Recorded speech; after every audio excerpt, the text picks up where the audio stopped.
네, 여러분 안녕하세요. 뉴스설입니다. 검찰과 채널A의 육착관계에 대해서 뚜렷하게 이렇다 할 해명이 검찰에서도 또 채널A 측에서도 나오고 있지 않습니다.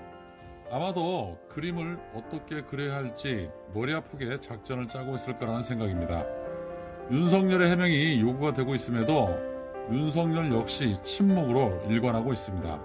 하긴 터진 뚝이 한두 곳이래야 막을 텐데 여기저기 막 터지니 이제는 아마도 뚝을 막는 것보단 아예 다 같이 무너지자라는 그런 심산으로 나올 것 같습니다.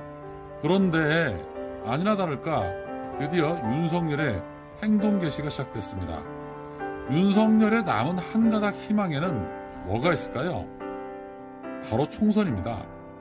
총선에서 미래통합당이 승리를 해야만이 본인이 살 수 있을 거란 계산을 하고 있을 텐데요.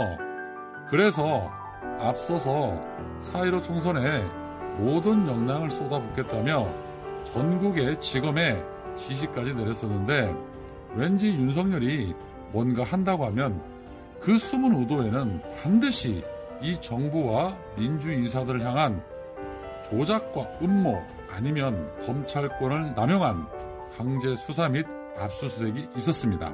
해서 이번 총선에서 범민주진영 후보들에게 특별히 주의해야 할 것이 바로 선거법 위반인데요.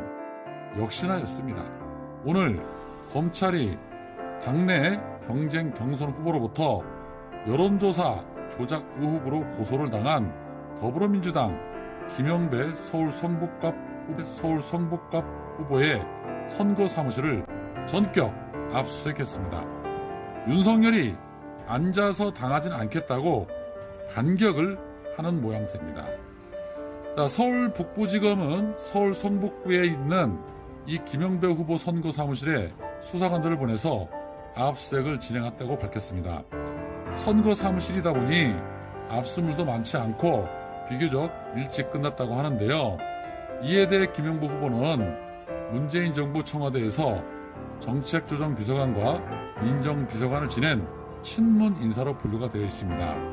김영배 후보는 검찰 압수수색 영장을 집행한 것은 사실이지만 문제가 될 게 없으므로 수사에 협조하면서 진실을 밝히겠다고 했습니다.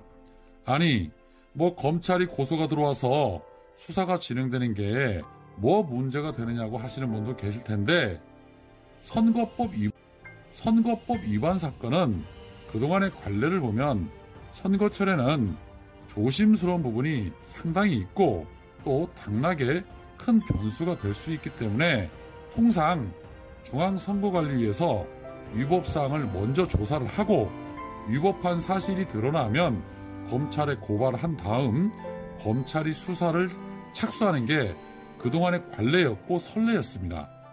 허나 이번 사건은 선관위에서 어떤 액션도 취하지 않았음에도 검찰이 먼저 선관위보다 나서서 인지수사를 한 겁니다. 앞으로 14일 동안 어떤 변수가 생길지 모릅니다. 윤석열이 현재 처해 있는 상황을 보면 그 어떤 짓을 해도 이상할 게 전혀 없어 보입니다.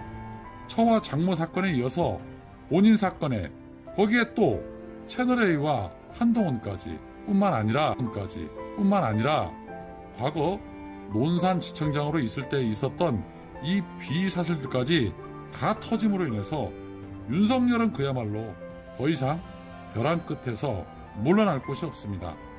쥐새끼가 호래에 몰린 것보다 더 다급한 상황이니만큼 물리지 않도록 조심해야 합니다. 발악해봐야 뾰족한 수는 없겠지만 그래도 괜히 상처 입어서는 안 되니까 조심해야 합니다. 우리 민주진영 후보님들 안전하게 조심해서 이번 총선 승리 반드시 이루시기를 기원드립니다.